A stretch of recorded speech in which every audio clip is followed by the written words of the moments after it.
देहि नित्यमवध्योऽयं देहे सर्वस्य भारत तस्मात् सर्वाणि भूतानि न त्वं शोचितुमर्हसि। प्रिय दर्शकों नमस्कार, एक बार फिर से उपस्थित हूँ आप सबके सामने। आज सोमवार है और आज के कार्यक्रम में आपको बताने वाला हूँ, हम अक्सर कई बार मनोरोगी हो जाते हैं और कई बार आपने अपने निकट के लोगों में मन को कमज़ोर होते देखा है। कुंडली में ऐसे कौन कौन से स्थितियों में बनते हुए जब हम देखें तो हमें यह समझ जाना चाहिए कि व्यक्ति मन का मारा है। तो आइए आज के कार्यक्रम में आपको मन से संबंधित समस्याओं के बारे में बताने का प्रयास करूंगा, जिसमें सर्वोत्कृष्ट तरीके से आज हम सिर्फ लग्न में बैठे चंद्रमा के बारे में ही जानेंगे कि उनके साथ ऐसी कौन सी परिस्थितियां हो जाती हैं या कौन सी घटना घट जाती है जिसके कारण व्यक्ति को मन का रोगी होना पड़ता है। आइए शुरू करते हैं आज का कार्यक्रम।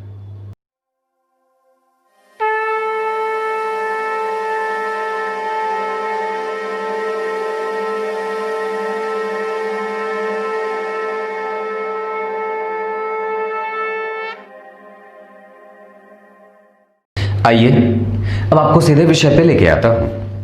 पहली बात तो एक बात बता दूं, अगर कोई भी व्यक्ति, दुनिया का कोई भी व्यक्ति हो, अगर वो मन से परेशान है, मतलब मन विकार से युक्त है। मन विकार से युक्त होने का मतलब उसकी पहचान कैसे हम करेंगे कि व्यक्ति मन का और मन की समस्याओं से जूझ रहा है। तो सबसे पहले उसके दिमाग में निरंतर विचार चलते रहते हैं एक जगह, और जब वो स्थिर होता है तो भी उसके विचार का जो प्रभाव होता है वो उसको प्रभावित करता है। दूसरी बात है, प्रायः दिमाग में लगातार कई बार विचार बनते हैं, ये तो एक स्थिति है। दूसरी बात है, उसका मन नहीं लगता है किसी भी काम को करने में। मन कहीं और शरीर कहीं और, ये मनोरोगी व्यक्ति हो जाता है।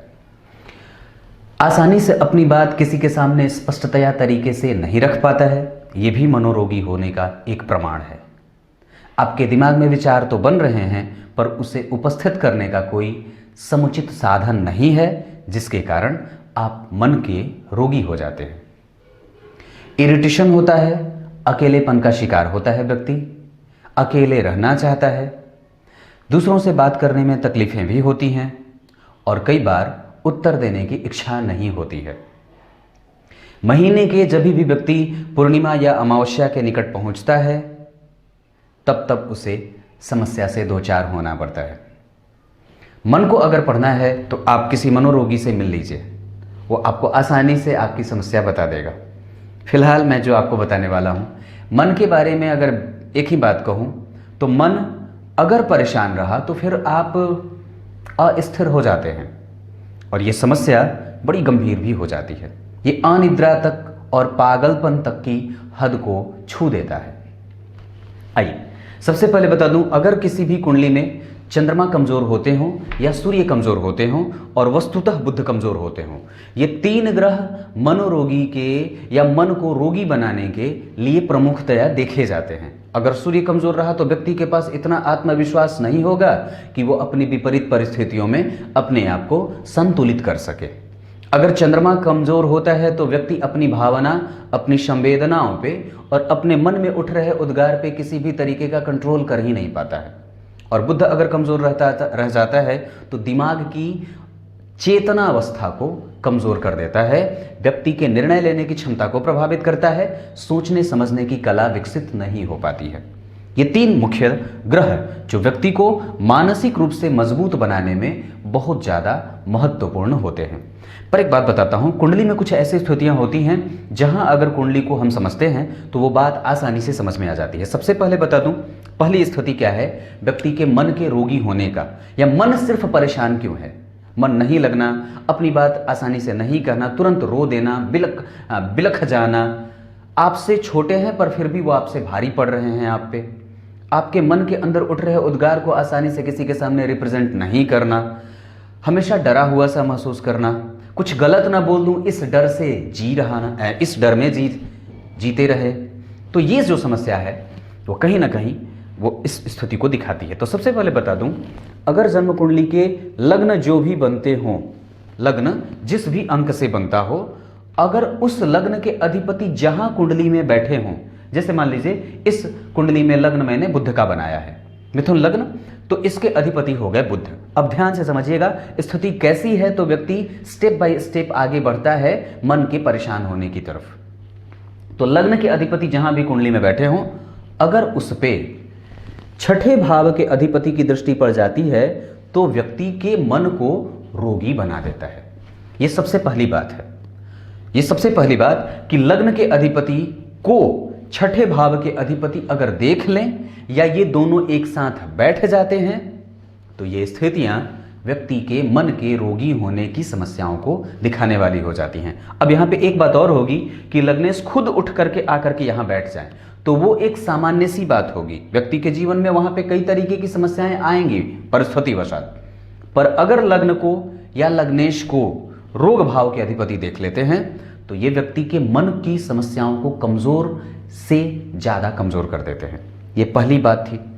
दूसरी बात क्या है, अगर जन्म कुंडली में चंद्रमा पापक हो रहे हों, चंद्रमा शुक्ल पक्ष की अष्टमी तिथि से लेकर के कृष्ण पक्ष की सप्तमी तिथि के बीच में अगर जन्म नहीं है और उसके बाद का जन्म है या उसके पहले का जन्म है, तो साथ ही साथ अगर ये स्थिति हो और उसके ऊपर से वो पाप कर्त्री में फंसा हो, मतलब उसके दोनों तरफ शनि और राहु बैठे हों, शनि और केतु का प्रभाव हो, शनि और मंगल का प्रभाव हो, तो ये मनोरोगी बनाता है। ये दूसरी बात थी। मतलब चंद्रमा मान लीजिए यहां बैठ गए और इनके एक तरफ केतु और दूसरे तरफ शनि, या एक तरफ मंगल दूसरी तरफ शनि, तो ये व्यक्ति के मन को कमजोर करने का दूसरा और प्रमुख कारण हो सकता है। अगर ये स्थिति भी बनती हो तो आसानी से आप समझ सकते हैं कि आपको मन से समस्या हो सकती है और ये स्थितियां कमजोरी की तरफ इशारा करती हैं। ये दूसरी बात थी। तीसरी बात बता देता हूं, जन्म कुंडली में चंद्रमा बैठे हो लग्न में, साथ ही साथ शनि भी बैठे हो, मंगल भी बैठे हो, तो ये स्थितियां व्यक्ति को, किसी भी लग्न की बात करता हूं, मनोरोगी बनाने के लिए जानी जाती हैं। अलग बात है कि इसका प्रमाण और भी होगा और प्रभाव और भी होगा, पर व्यक्ति के मन को ये असंतुलित करते हैं। और उसके बाद ये स्थिति और भी ज्यादा गंभीर तब हो जाती है जब उसके आगे और पीछे कोई भी ग्रह न हो। मतलब चंद्रमा, शनि और मंगल अगर लग्न में हो और उसके आगे पीछे कोई भी ग्रह लग्न में न हो तो व्यक्ति को मनोरोगी बनाता है। ये तीसरी बात थी। चौथी बात जो बता दूं, तो लग्न कुंडली में लग्न में चंद्रमा बैठे हो और उस पर से मंगल की दृष्टि हो तो ये भी जातक को धनवान बनाएगा, या चंद्र मंगल योग होगा वो होगा, पर व्यक्ति के मन की समस्याओं को घर करने वाला होता है।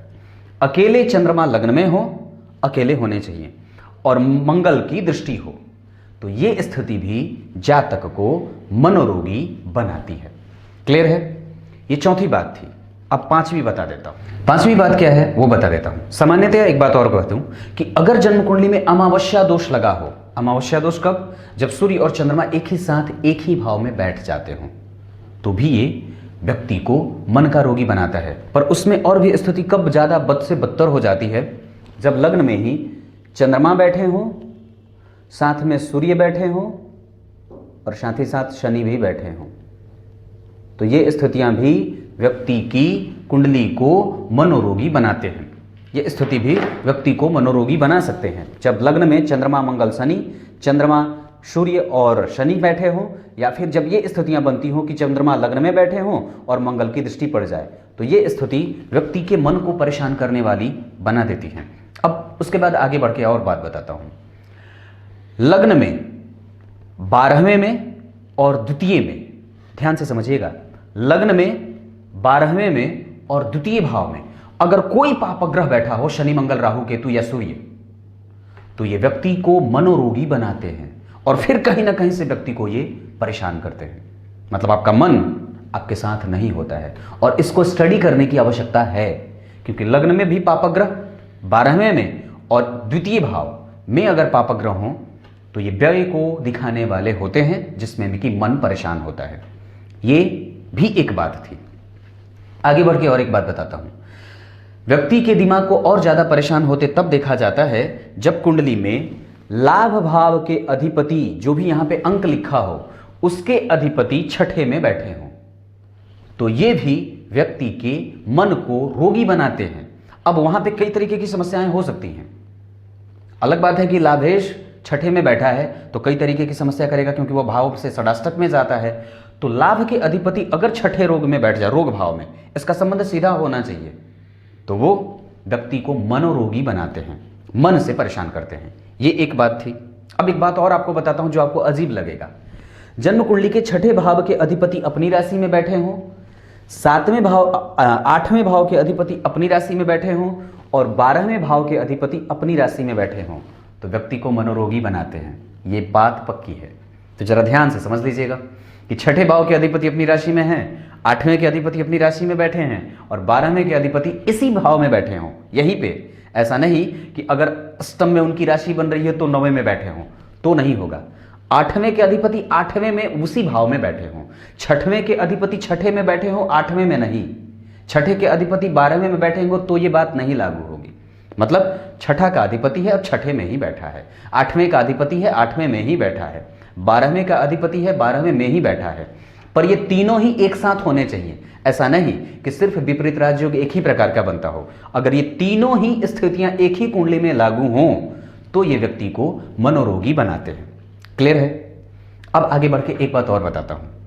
अगर जन्म कुंडली के छठे भाव में, ध्यान से समझिएगा, शुक्र बैठे हों, अगर जन्म कुंडली के छठे भाव में शुक्र बैठे हों, 7वें भाव में अकेले गुरु बैठे हों और 8वें भाव में अकेले चंद्रमा बैठे हों, तो ये स्थिति व्यक्ति की जातक को मनोरोगी की तरफ ले जाते हैं और मनोरोगी बड़ा जबरदस्त वाला बना देते हैं। व्यक्ति मानसिक अनस्टेबिलिटी का शिकार हो जाता है, मनोविकार बहुत जबरदस्त हावी होता है, जहां उसके किसी भी प्रकार से मन की इच्छाओं के कमजोर होने को देखा जाता है। मन बड़ा परेशान सा रहता है। क्लियर है? ये ऐसे थे। शुक्र छठे में बैठे हों अकेले, 7वें में गुरु अकेले बैठे हों, 8वें में चंद्रमा अकेले बैठे हों, तो ये स्थितियां व्यक्ति की कुंडली को कमजोर बनाती हैं। अब एक बात और कहूंगा, कुछ आगे बढ़ के और आपको 2-3 चीजें और बताता हूं जो मन को परेशान करते हैं। अगर जन्म कुंडली में द्वितीय भाव के अधिपति, ये ध्यान दीजिएगा, ये विचार का भाव होता है, द्वितीय भाव के अधिपति अगर कहीं से भी व्यक्ति की कुंडली में पापक ग्रह की राशि में बैठे हों, मतलब मान लीजिए यहां 3 नंबर लिखा है तो द्वितीय भाव के अधिपति चंद्रमा हो गए, ठीक है, और चंद्रमा चले गए मकर राशि में, या चंद्रमा चले गए शनि की राशि मूल त्रिकोण राशि कुंभ में, या फिर वो मंगल की राशि में बैठ गए, या तो 1 में या फिर 8 में, या फिर वो सूर्य की राशि में चले गए, तो ये स्थितियां भी व्यक्ति की कुंडली में झूठ बोलने वाली और मन की समस्याओं से जुझाने वाली होती हैं। ये कुछ ऐसे सूत्र थे जो आपको बहुत आसानी से समझने में आ जाने चाहिए और ये आपकी मन की समस्याओं को कमजोर करने वाले होते हैं। अब आगे बढ़ के और 2-3 बात बता देता हूं, ध्यान से समझिएगा। जन्म कुंडली में मैंने जहां पहली बात करी थी कि लग्न के अधिपति और छठे के अधिपति एक दूसरे को देख रहे हों, या छठे भाव के अधिपति लग्न को देख रहे हों, तो व्यक्ति को मनोरोगी बनाते हैं। पर जरा गौर करिएगा, अगर लग्न के अधिपति छठे भाव के अधिपति के साथ युति में हो, एक साथ बैठे हों और ये त्रिक भाव में बैठे हों, मतलब लग्न के अधिपति और छठे भाव के अधिपति या तो छठे भाव में हो, या 8वें भाव में हो, या 12वें भाव में हो, तो ये स्थितियां भी व्यक्ति के मन को रोगी बनाने के लिए जिम्मेदार होती हैं। ये स्थितियों से निपटने वाला व्यक्ति ना बड़ा कमजोर होता है। पर इसके उपाय अगर मैं बता दूं तो इन सब के उपाय में 2 उपाय प्रमुखतया हैं। एक, सबसे पहले आपकी कुंडली में लग्नेश चाहे जो अंक लिखा हो और जो भी ग्रह आपकी कुंडली का लग्नेश बनता हो, उसका बीज मंत्र जरूर जप लेना चाहिए। और साथ ही साथ सूर्य की आराधना, सूर्य की आराधना से जहां हमारी कुंडली में जितने भी ग्रह मजबूत होते हैं, हम उनको एकता में और अनेकता में एकता की तरह से जो सिद्धांत लागू होता है उसी के तरीके से हमारा अगर सूर्य कुंडली में मजबूत हो जाता है तो जन्म कुंडली में जितने भी ग्रह होते हैं हम उसको एक हद तक साध सकते हैं। तो इसमें लग्नेश और सूर्य की आराधना प्रबल रूप से जरूरी हो। चाहे कुंडली में चंद्रमा कारक, अकारक, मारक वगैरह कुछ भी होते हों, उससे कोई मतलब नहीं है। मुख्यतया हमें सूर्य पे ध्यान देना है। और उसके बाद अगर कोई कमजोर वाली चीज है तो हमारी कुंडली में अगर ये स्थितियां बन रही हों तो हमें छठे भाव के अधिपति जो ग्रह बनते हों उस ग्रह से संबंधित दान कर देना चाहिए। उस ग्रह से संबंधित रत्न दान करिए, उस ग्रह से संबंधित वस्त्र दान करिए, उस ग्रह से संबंधित जो भी चीजें, अन्न, पुष्प या जो भी धातु वगैरह होता हो उसे दान कर देने से मन की समस्याओं पे निजात पाया जा सकता है। बाकी उसके अलावा प्रैक्टिकल जो चीजें होती हैं उसमें से आपको व्यायाम और मंत्र का जप ये बहुत लाभ करता है। और सबसे ज्यादा बता दूं तो सुबह उठ करके व्यायाम करना और प्राणायाम करना बड़ा लाभ करेगा। कुछ इसी तरीके से आज के कार्यक्रम का समापन करते हैं। आरंभ में बोले गए श्लोक का अर्थ बता देता हूं, ध्यान से समझिएगा। गीता जी के दूसरे अध्याय के 30वें श्लोक में भगवान ने बात कही है। क्या कही है? इस शरीर के अंदर रहने वाला जो शरीरी है, इस देह के अंदर जो रहने वाला देही है, जिसे कि हम आत्मा कहते हैं, वो सब में विराजमान है। तो आप अपना काम करते जाइए बस। एक बात बताऊं, मैं तो कभी कभी डरता हूं, पता नहीं कुछ ऐसे कर्म ना कर दूं जो कुछ ऐसा बना दे कि अगले जन्म में कहीं किसी कसाई के खुट्टे पे ना बंधना पड़े। तो बड़ा डर जाना कर्म करने से, अगर कोई गलत कर रहा हो तो। क्या पता अगले जन्म में क्या बनना है, और क्या पता कि कौन से कसाई के किस खुट्टे पे हम बंधे मिलेंगे। इस हिसाब से डरना चाहिए। आपके कर्म इतने पवित्र हों, इतने निश्चल हों कि वो मुक्ति का मार्ग खोल दे। और एक बात बताऊं, तो जो व्यक्ति प्रत्येक पल सिर्फ देह और भौतिक सुख के पीछे भागता रहता है, उसके जीवन में मृत्यु का डर उसको हमेशा सताता रहता है और वो भाग रहा है दिल्ली, मुंबई, आगरा और पता नहीं कहां कहां। तो जरा गौर से, क्योंकि अगले जन्म में आपको किसी भी कसाई के खुट्टे पे नहीं बंधा होना चाहिए। हाँ, ये बात बड़ी समझने वाली है। आपके कर्म ये बता देते हैं कि किस खुट्टे पे आपको जाना है।